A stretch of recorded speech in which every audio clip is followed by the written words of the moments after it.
Good morning. Welcome to the First Unitarian Society of Madison. This is a community where curious seekers gather to explore spiritual, ethical, and social issues in an accepting and nurturing environment. Unitarian Universalism supports the freedom of conscience of each individual, as together we seek to be a force for good in the world. My name is Dorrit Bergen, and on behalf of the congregation, I would like to extend a special welcome to visitors. We are a welcoming congregation, so whoever you are and wherever you are on your life's journey, we celebrate your presence among us. This would be a great time to silence cell phones as we join together in a few moments of silence for contemplation, meditation, and prayer as we become fully present with ourselves and with one another.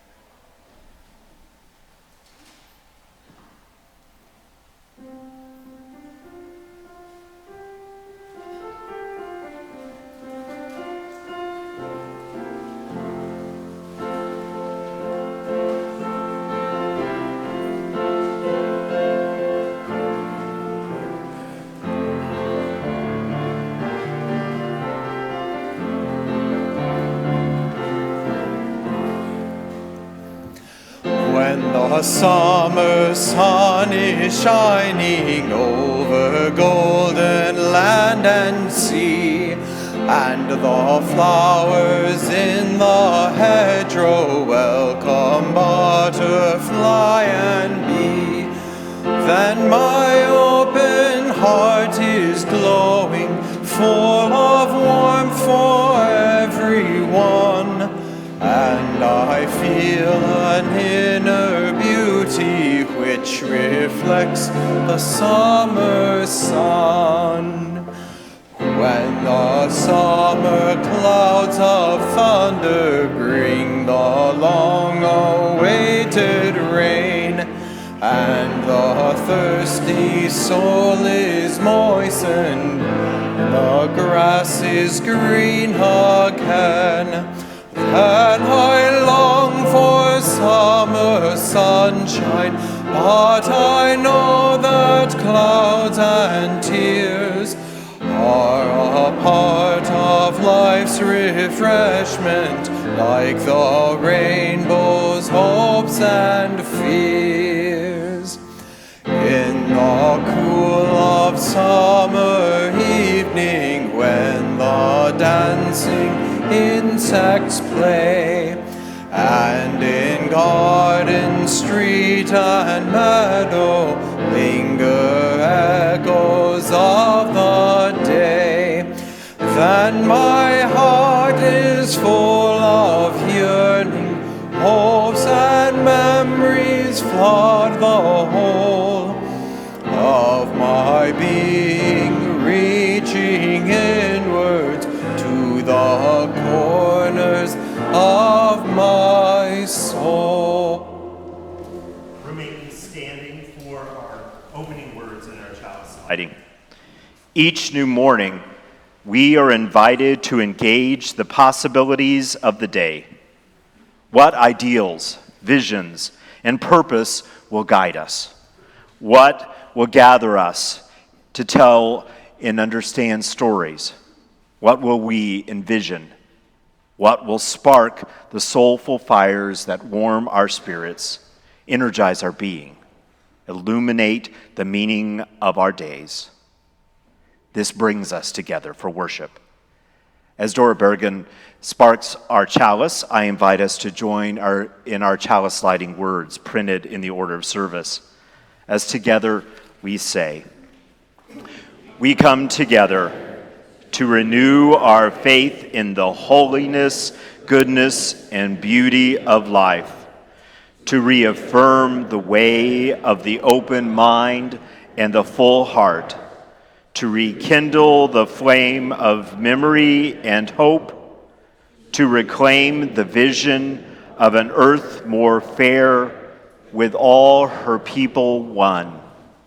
Before you turn to each other to greet each other, I invite you, if you are relatively new, if this is your first or second time with us, would you raise your hand? I invite people to look around. Do you notice who has raised their hands, and take just a moment as we greet each other to say hello.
On this morning, when we light candles of joy and sorrow, I remind us that if we have arrived in this space with a sorrow so heavy that we need the help of this community to carry it, or if we came here with a joy that is so great that we need to share it with one another, all this and more is welcome in this space. And this is our time to share with one another. The sharing of joys and sorrows is a time when we come in a spirit of acceptance and support to share with one another some of the special events or circumstances in our lives that have affected either our own life or the life of someone we love. In the next few minutes, I invite those who wish to share to step in front of the auditorium, and we will have Ann Smiley, one of our lay ministers, offer a candle and hold the microphone. You are invited to briefly share with us your name and what that candle represents for you. You may also come forward and wordlessly light a candle and return to your seat. And if you are unable to come forward to light a candle, if you will raise your hand, we will bring you the microphone so that you can then have a candle lighted on your behalf. I now open the floor for the sharing of our joys and sorrows.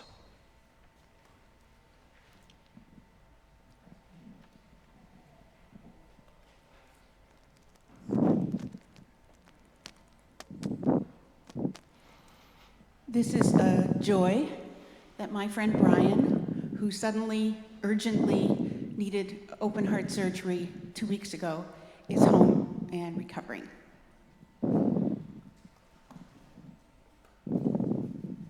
It's both a joy and a sorrow. The sorrow is that my dad needs to have major surgery on Thursday, so my heart's going to be with him all this week. And the joy is that he's actually asked me to come and help him afterwards.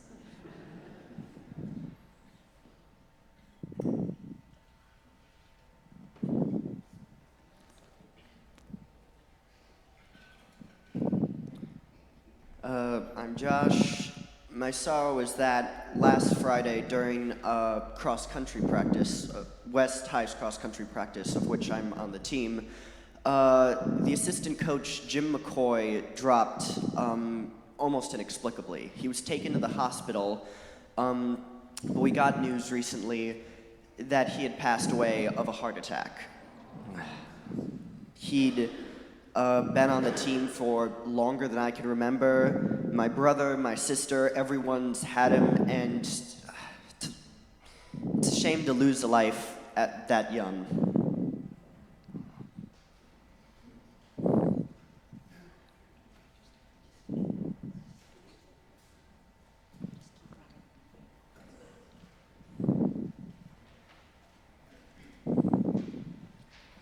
Hi, I'm Karen Rose Riddler. I'd like to express a concern, and I hope you'll put in some positive energy and send it to Chicago for my very dear friend Gary and Sylvia's adult daughter, Allison, who's been struggling with various versions of cancer for the last 2 years. And after having a leg amputated and recovering real well from that, she's really getting around on it, they declared her cancer-free in about March, I think it was, of this year. And now it's returned. And they're just really downhearted. So Gary and Sylvia and Allison and Jim would appreciate your energy. And I hope that there'll be some positive end to this sometime soon, but it's not looking real good. So thanks for your support.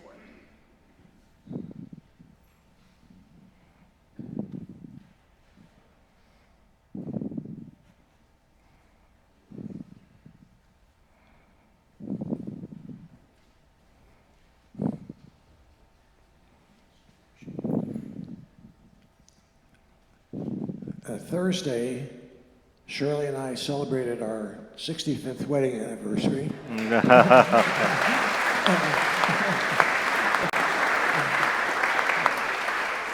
We were married in the Frank Lloyd Wright Church. Max Gabler made it official, and somehow we're still together.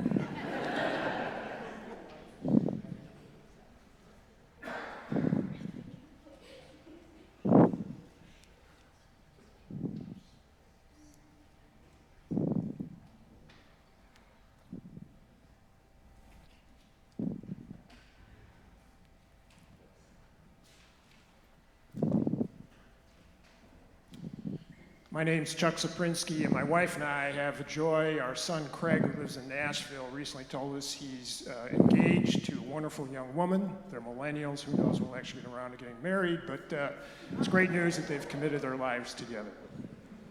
Congratulations.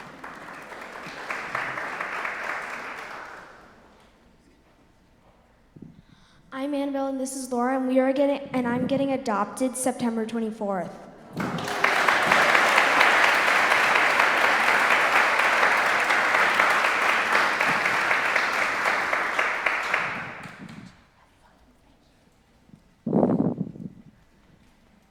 Good morning. Stephen is my name, and not to top your 65 years, my mom and dad, 69, they celebrated their wedding anniversary. Us kids took them out for breakfast, and the next morning, mom had a stroke and went into a coma and died. Maisie Angela Cobian.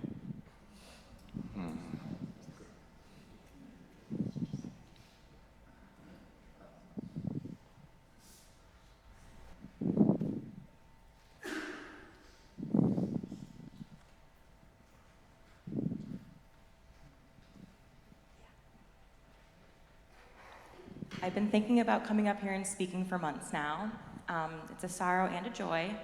A year ago today, I moved from Michigan by myself to start grad school, and my spouse was with somebody else. So it's been a very hard year, and this week is very hard for me, but I just want to thank all of you for giving me a light at the end of the tunnel each week.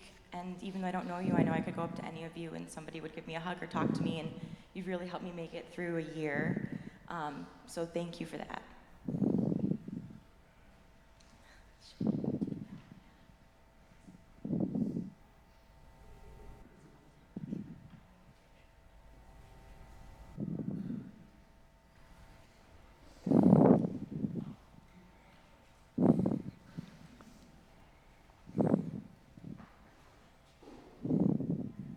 My name is Eileen, and my husband Peter and I are visiting from Pagosa Springs, Colorado, which is a very small town in the southwest corner of the state. And we belong to a UU fellowship there for over 20 years, but it's very small, 35 members, maybe 14 or 15 people show up. Struggle to get a kids RE program going. I mean, everything's miniature size. And I've even wondered over those 24 years, am I really a UU? Because most people go there because that's the place to go if you're not Christian. But I come here and I hear the music, And I listened to Joys and Concerns, and I realized, oh my gosh, this is my home. I am a UU. So thank you for being here.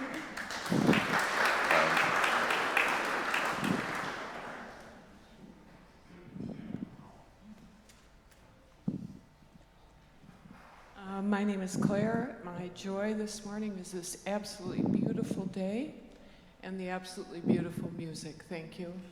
And my sorrow is for the burning of the Amazon.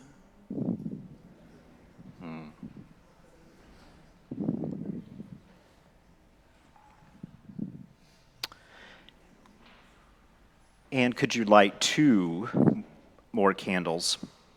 We light a candle to remember and honor, celebrate the life of Roger Chapman. He died actually on July 5th, earlier in the summer, but this Saturday here in the Landmark across the way, August 31st at 10, we will have our own celebration in honoring of his life.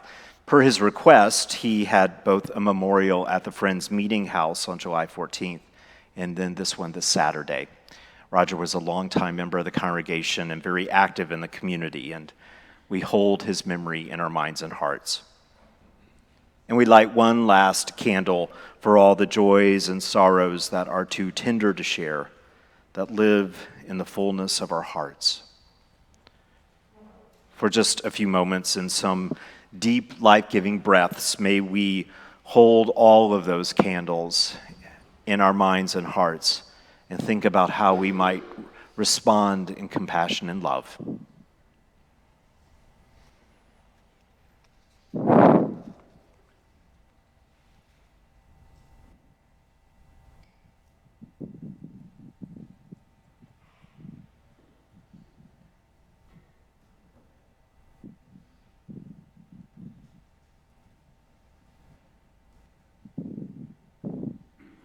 For all that is our life, may we be grateful and have a sense of the holy. Amen, and blessed be. I invite us to rise in all the ways that we do as we join together in 100. I've got peace like a river. I invite our children to make their way to summer fun as we sing together. We will sing all 6 verses. The 3rd verse will be unaccompanied. Yes, that got your attention.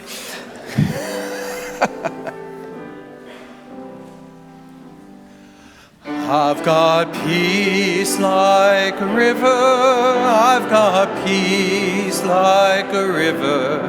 I've got peace like a river in my soul.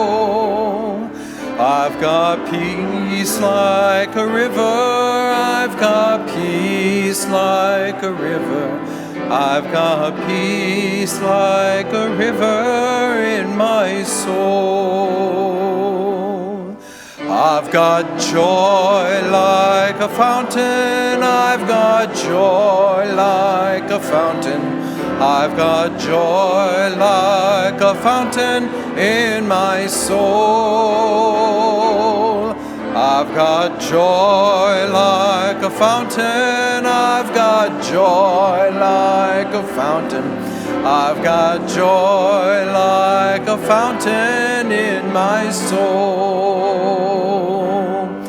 I've got love like an ocean. I've got love like an ocean. I've got love like an ocean in my soul. I've got love like an ocean. I've got love like an ocean. I've got love like an ocean in my soul. I've got pain like an arrow. I've got pain like an arrow. I've got pain like an arrow in my soul. I've got pain like an arrow. I've got pain like an arrow. I've got pain like an arrow in my... I've got tears like the rain. I've got tears like the raindrops. I've got tears like the raindrops. I've got tears like the raindrops in my soul.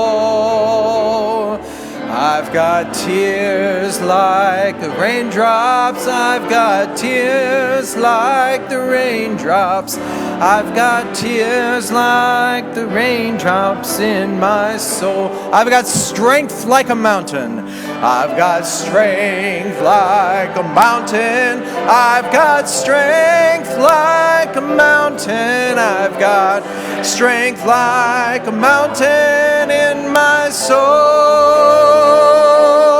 I've got strength. Oh, I've got strength. I've got strength like a mountain in my soul.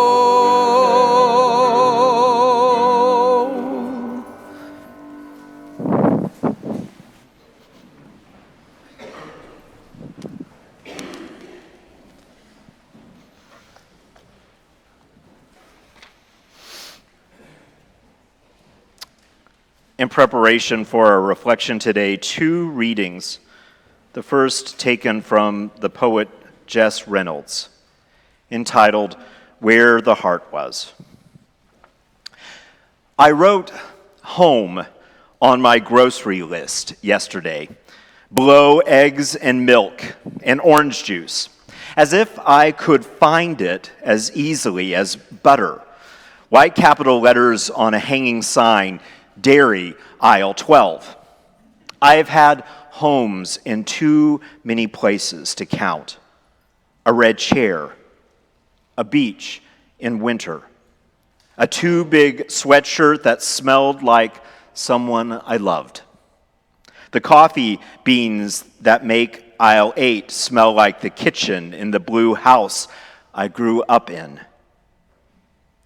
Rough and rich and full.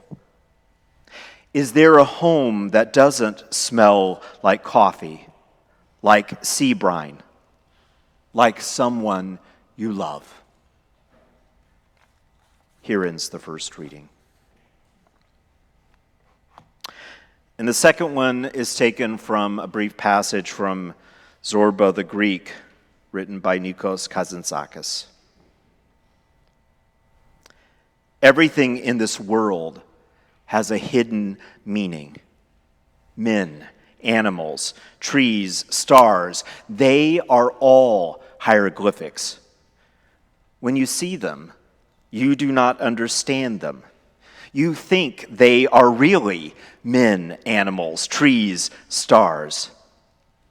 It is only later you understand. Here ends our readings.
Thank you, Eric.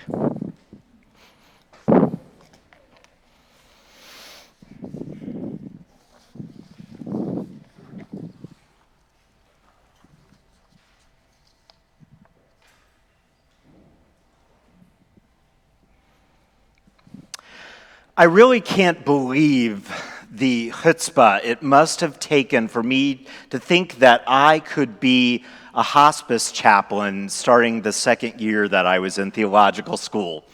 Perhaps it was only because I was young and foolish enough to think I had something to say at the time that I would dare do something like that, go into people's lives at important moments.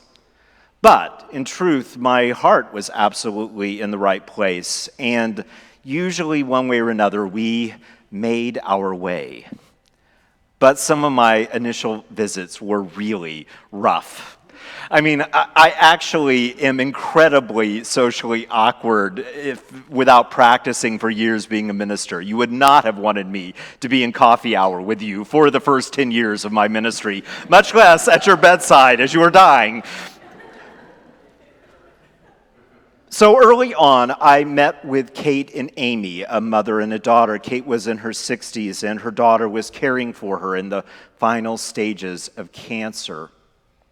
And I was sitting at the table, and there was kind of an awkward silence. I wasn't sure what to say, and so I just said, well, so what is really important to you now? And I just sat there, and they just sat there with crickets in the room for several minutes, and I thought, oh man, that was a stupid question. I mean, of course, what else would be important?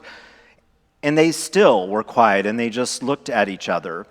And finally, Kate got up and took her IV pole and wheeled away, and I thought, great, now she is leaving the table. I've run her off. I was so foolish.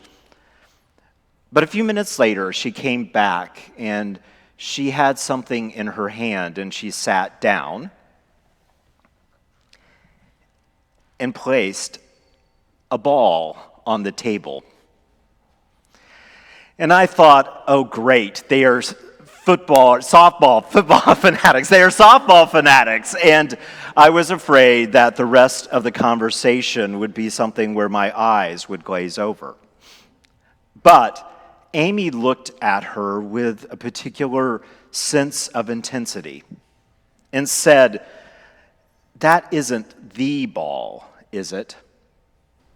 And her mom looked back and said, yes, it is the ball.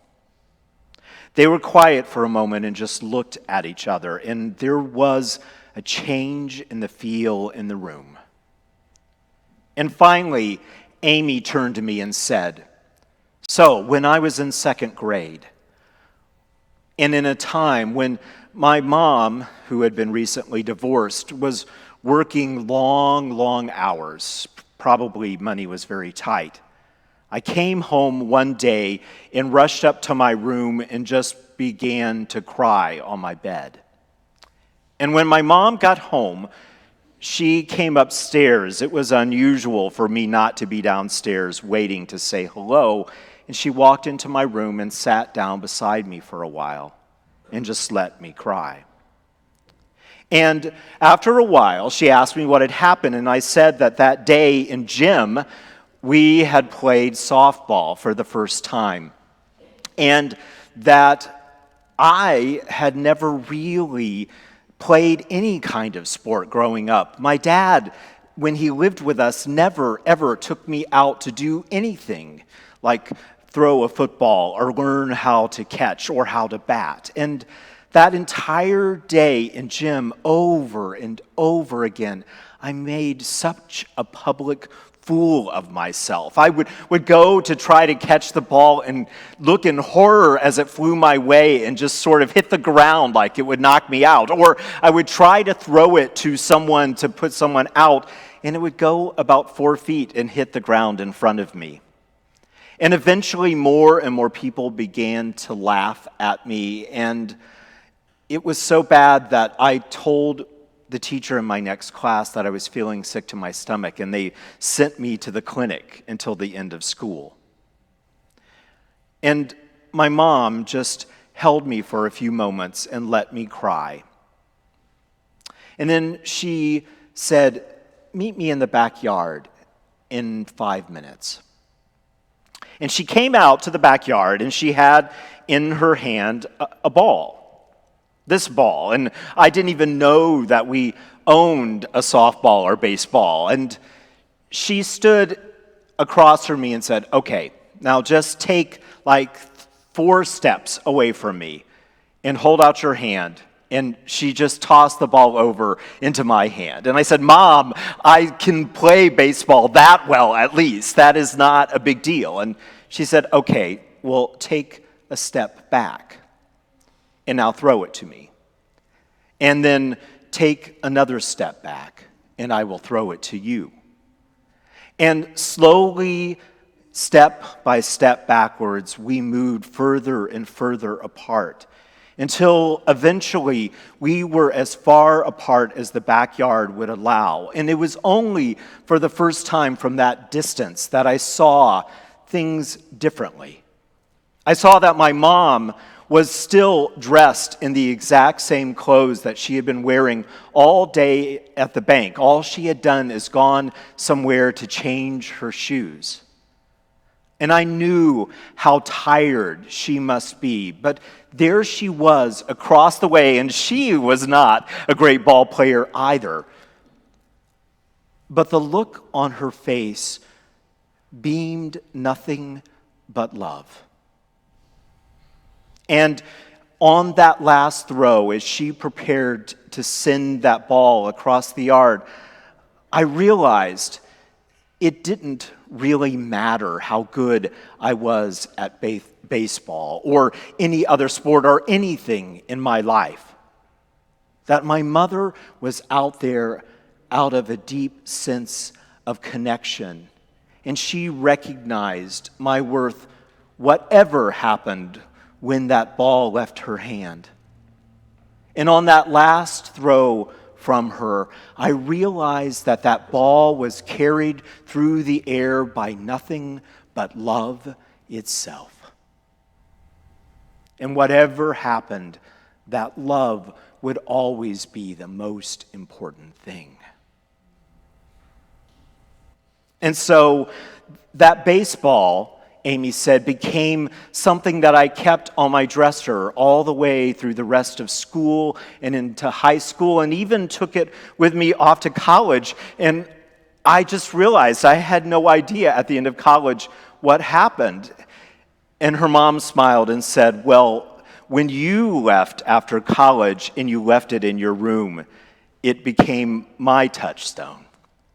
And whenever I felt like I wasn't sure about what really mattered in my life, I took it out of the drawer, and I have been taking it out of the drawer a lot in the last few days."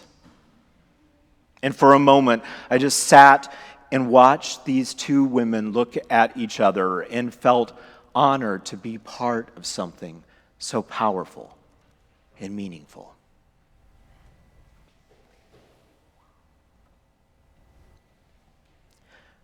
Stories like that are important to me. They remind me a lot about what is really essential in life. And I believe that such stories are touchstones. They are events or things or people or stories that tell us what really matters, reminds us, connects us with meaningful things. We need them as individuals, things that help us know, especially when we're overwhelmed, who we really are. And we need them just as much as communities when we are thinking about what we are about, and in a difficult world, what we are called to do. And so I want us to think about some touchstones. In some way, perhaps your own touchstones will come to mind, the people or the objects or the stories that remind you more deeply who you are. But also, whether you are new or a longtime Unitarian Universalist, just a couple of important things that remind us of who we are.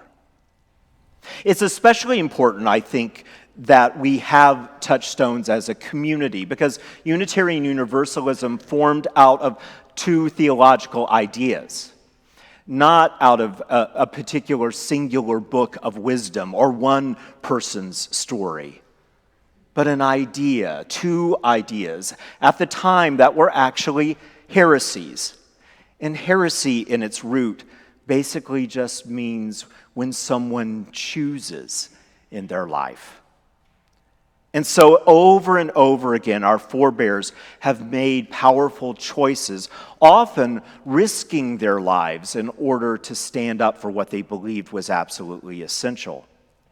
And so I share these touchstones with you and a story because it is so important. In a place where we are very open towards what we may believe, it is especially important what we choose to believe and that we choose it carefully. And that with that freedom comes great responsibility for what we do with what we believe. One touchstone, actually, is found in the powerful conviction that deep within ourselves and in each other, there is a sacred potential to our lives.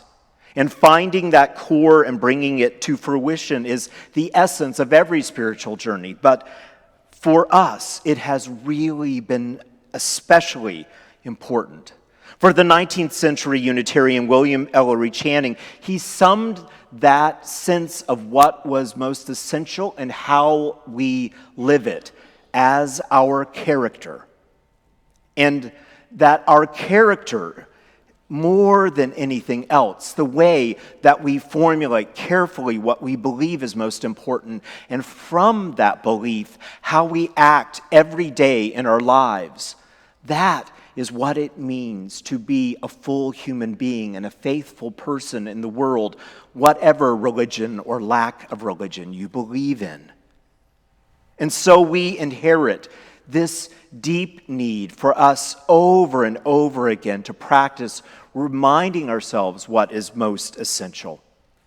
And then from our Universalist side of the tradition that believed in a God that was so loving that God would not send any of God's creation to some eternal damnation, but rather gave us the gift of our lives, and in that gift gave us great, unerring, immutable, perfect, loving acceptance of who we are.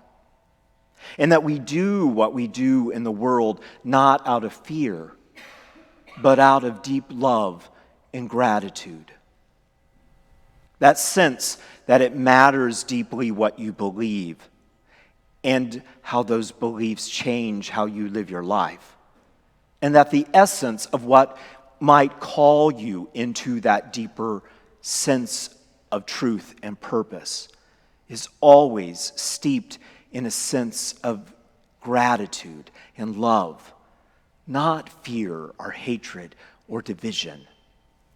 Those touchstones have held our forebears through many difficult days and hold us still. Viola Liuzzo, in 1965, had been attending First Unitarian Universalist Church in Detroit for a year. And she found there both a faith that matched her ideals, but also gave her an opportunity to be of service. Liuzzo was one of the millions of other Americans that had seen what was happening on the television in the South. And she was horrified at what was happening to African Americans as they were trying to live their lives. And after she heard about the death of the Reverend James Reeb, a Unitarian Universalist who had been attacked on the streets by a group of white men on March 9th and had died 2 days later, she found herself thinking very deeply about what her life was about. And so she talked to her husband and said, I want my children to grow up in a different world than we grew up in. And when I watch what's happening on the news, I believe that this is everybody's fight, that we are all called to do whatever we can to try to change this injustice. I want to do it for my girls. I want to do it for those people I see on TV. I want to do it because it is the right thing to do. And after a deep breath, her husband said, well, what would that look like? And a couple of days later, she kissed her daughters goodbye and got in a car and drove hundreds of miles to Selma to be part of that march. And when she was part of that march, she felt deeply alive and connected, not only with the people around her, but for the first time, this amazing sense of love that transcended the interpersonal and became something larger. And she knew that she was doing the most important work that she could do in that moment. And so when she had the opportunity to help out in other ways, to help people get to various places and talk about voters' rights and to sign people up to vote, she was happy to do so. And it was in the midst of doing that work one evening on March 26th when she was driving along a country road with Robert Moten also in the car with her, an African American, that a car of Klansmen, one of whom was an FBI informant, spotted them and began to chase them through the countryside. They chased them, as a matter of fact, for 20 miles, and the informant said that as they pulled up beside her in the car with the windows down, that at the top of her lungs, she was singing, "We Shall Overcome." And halfway between Selma and Montgomery, one of the men pulled out a gun and shot Luoso dead, and the car flew off the road, killing Robert as well. King attended Luoso's funeral and comforted her family, but not everyone agreed that she was a hero. When her daughter, Sally Luoso Prado, went back to school, and at the time she was only 6 years old, she remembered that she was really scared because there had been people that had drawn horrible graffiti on their door, and one night a group of Klansmen had beat on their door and demanded that they open up. But her older sister had helped her shine her saddle shoes, and she got into the car with her dad. And as they began to drive towards school, there were people on the side of the road, adults who were screaming at her and throwing rocks at the car. And a 6-year-old had no idea what that could be about. But that too changed her sense, Sally's sense of what she was called to do in her life. Touchstones remind us of very powerful things, not easy things. They remind us that we are called to do what is right, not what is easy. They remind us that sometimes when we are doing things that are most loving and compassionate, or when we are met with the most fear and hatred, we are reminded that choosing what we are to do sometimes will mean risking and sometimes even losing our life. And so it is important that we come here week after week and we remind ourselves of what it is that we are about more deeply, and that we support each other and love each other and remind each other what really matters. It is important that every week we use a symbol like the chalice to remind us of another touchstone, the importance of the light of freedom and of wisdom and the warmth of compassion in our lives, knowing that it was only in World War II, when we were looking for a symbol that helped people know that we were taking part in getting people out of Nazi Germany before they were imprisoned or killed. And we chose from an artist, Hans Deutsch, who also was a refugee, his design to represent our work there, to bring light to places that needed it, to bring warmth to people who were afraid, to bring wisdom when hatred was holding sway. It is important and essential that we light this chalice every week to remind ourselves of who we are. And from that, to take something like what the closing hymn talks about in the fire of commitment. What is your fire in your belly, in your life now? Who or what matters most to you? What stories tell you most who you are now and to call you into something bigger? In this time of change in this congregation, what might help us know more meaningfully, more clearly, more powerfully who we are and who we are called to be? Over and over again in our closing hymn, we will sing, "When we live with deep assurance of the flame that burns within, then our promise finds fulfillment and our future can begin." What touchstone will lead you forward? What touchstone will call us into a new day? May we be about that journey in the coming weeks. Amen, and blessed be. Every week we are called to think about the choices that we make in our lives and the gifts that we are given. As we prepare to give and receive our offering, may we do that thoughtfully. What are the resources that you have to offer to the world? This is just one place that you are called to do what you can to make the world a better place. May such a spirit of generosity and compassion inspire us as the offering is given and received.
thank you for your contributions to today's offering.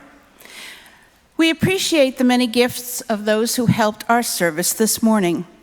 Our ushers were Pam McMullen, Bis Nitschke, and John McGevna. The welcome table is being staffed by Karen Rose Gredler. Hospitality is being provided by Blaze Thompson and Nancy Thompson. Our lay minister was Ann Smiley. John Powell is our tour guide. If you would like a tour after the service today, please meet him up here in front of the ramp. And now I would like to call up our social justice coordinator, Tim Corden.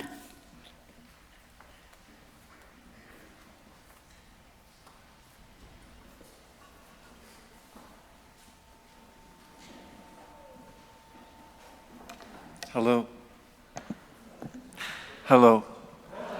I am filled with so much gratitude. And part of the reason I like to come up here is just because I can look at all of you and really feel the home that I've found here. And it's growing each week as I get to know more of you. I've been here for a couple of years, but I'm just so grateful. Thank you. I want to thank you also. If you could rise in body and or spirit, if you were part of last week's service Sunday, please raise your hand or rise up. That was an experience that was just amazing. We had people cleaning the loggia, the little cracks where dirt's been there since Frank was here. We had windows being cleaned. Every seat in this house was cleaned. The cushions were vacuumed. Sewers made 30 new seat cushions, so there's no excuse now to have a sore butt by these long services. I mean, it went on and on. The basement got cleaned. Hundreds and hundreds of pounds of old 8-track cassette tape players and things got hauled out of here. Not really. But it was an amazing experience. And the food haulers fed over 150 people when we told them there were probably 70 or 80 of us. It was just really beautiful. And thank you, Reverend Doug. Your sermon now just couldn't have been a better segue for this time in history. We need to unite with love and for our children. This is the time now to stop global warming. We're not going to stop it. We all know we're not going to stop it. It's going to go on for centuries. But if we could slow it down a great deal and maybe make it a livable planet for our children, that would be a good thing. So the global climate strike, FUS and our social justice ministry teams have been taking a big role in this. We've organized 4 simultaneous interfaith gatherings that will happen on the day of the strike. There's a little display out there you can stop by. There's a petition that the youth have drafted to Governor Evers asking him to declare a climate emergency. And they're going to strike. They're walking out of school and they're asking all of us, take a vacation day, walk out of work, whatever, don't go to work, take a longer lunch hour, or strike from your workstation if you have to for 11 minutes. But do whatever you can on September 20th to make it a turning point in our planet.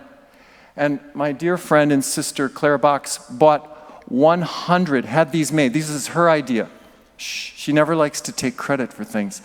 100 of these, and from the 4 interfaith gatherings that are going on at Grace Episcopal, Bethel Lutheran, St. John's Lutheran, and First United Methodist, simultaneously on the morning of the strike, these signs will be held by other communities of faith, and we're going to go join the youth in a parade. And this is our time to do that. So, leading up to this beautiful strike, FUS is showing the film at our First Friday Films, Friday, September 6th. This changes everything. Naomi Klein's, based on Naomi Klein's book, This Changes Everything, Capitalism versus the Climate. There's a free meal at 5:45, a free community meal, but we'd appreciate it if you can bring stuff to help that happen. And then we'll follow that with the movie showing. There will be a kid film at the same time. This coming Tuesday, speaking of home, this coming Tuesday, my good friend Paul Schechter and I and Bob Lassiter, other FUS folks who are interested in exploring the possibility of creating community that is justice-driven, that is intentionally inclusive. How do we break down the racial divide if we're not willing to live with people that look differently than us, right? That's justice-driven, racially equal, fully welcoming, and radically hospitable, and which is going for a zero carbon footprint. We want to create a community, a living community that can do that. So on Tuesday night, this coming Tuesday, there'll be a potluck here at 6, followed by a program where we begin as a community to explore that possibility of creating that kind of community, and I hope you'll join us. And lastly, there's a little flyer out there on the table about the climate strike that has all kinds of events coming up in the weeks ahead that build momentum for this September 20th climate strike, and on the other side is an itinerary of the events that are happening on that day. That day is the beginning of a week of action. The youth are going to be occupying the Capitol and trying to hold it. They're opening up what's called the People's Climate Emergency Office.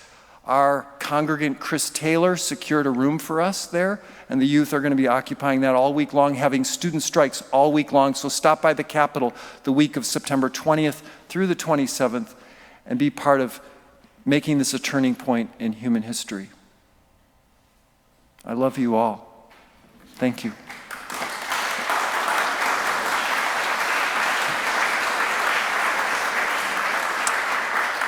Thank you, Tim. It is important for us to get the word out and to think about how we can make a difference when it's so essential. Will we rise in all the ways that we do as we join together in singing our closing hymn, number 1028, The Fire of Commitment.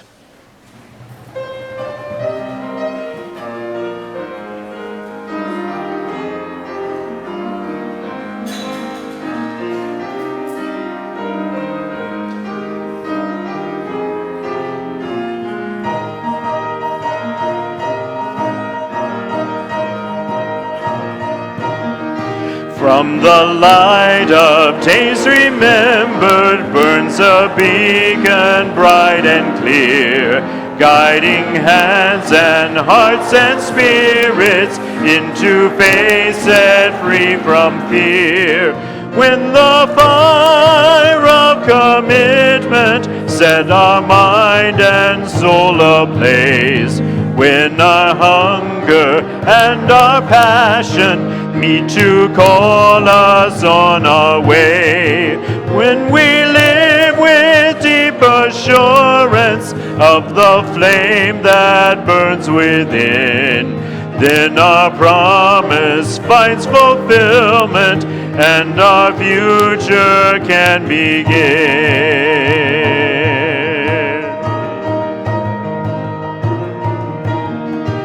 From the stories of our living rings a song both brave and free, calling pilgrims still to witness to the life of liberty.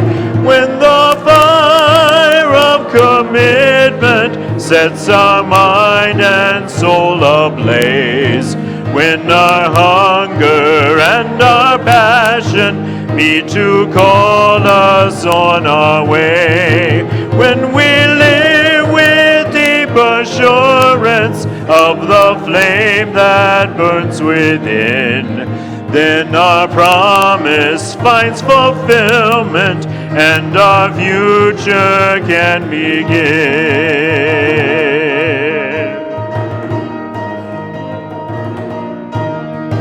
From the dream of youthful vision comes a new prophetic voice, which demands a deeper justice built by our courageous choice. When the fire of commitment sets our mind and soul ablaze, when our hunger and our passion meet to call us on our way, when we live with deep assurance of the flame that burns within, then our promise finds fulfillment and our future can begin.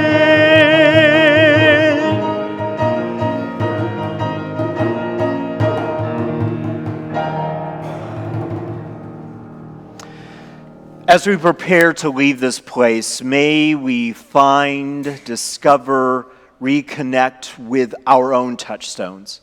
May they call us to our real selves, our deepest selves. May we remember stories like the story of the chalice and how people coming together can change the world. We extinguish the light of this chalice, but not the light of that wisdom, not the fire of our commitment to being part of that change, not the deep warmth of compassion and love.